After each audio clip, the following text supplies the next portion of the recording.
আন্তর্জাতিক ক্রিকেট থেকে অবসর নিতে চলেছেন ক্যারিবিয়ান অলরাউন্ডার আন্দ্রে রাসেল। ৩৭ বছরের এই ক্রিকেটার অস্ট্রেলিয়ার বিপক্ষে ওয়েস্ট ইন্ডিজের ৫ ম্যাচ টি-২০ সিরিজের প্রথম দুটি খেলে ক্রিকেটকে বিদায় বলবেন। আগামী ২৩ জুলাই জামাইকার ঘরের মাঠে অস্ট্রেলিয়ার বিপক্ষে সিরিজের দ্বিতীয় ম্যাচটি দিয়েই তার আন্তর্জাতিক ক্যারিয়ার শেষ হতে চলেছে, জানিয়েছেন ক্রিকইনফো। রাসেল ২০১৯ সাল থেকে শুধু টি-২০ খেলেছেন। তিনি অবসর নিতে চলেছেন এমন সময়ে যখন ২০২৬ টি-২০ বিশ্বকাপ মাত্র ৭ মাস দূরে। ৮৪ টি-২০ ছাড়াও ওয়েস্ট ইন্ডিজের হয়ে একটি টেস্ট ও ৫৬টি ওয়ানডে খেলেছেন এই অলরাউন্ডার।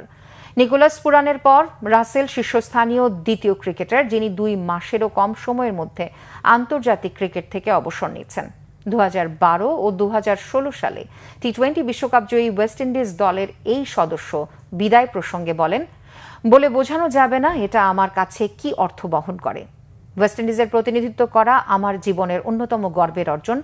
যখন আমি ছোট ছিলাম তখন এই পর্যায়ে পৌঁছানোর আশা করিনি।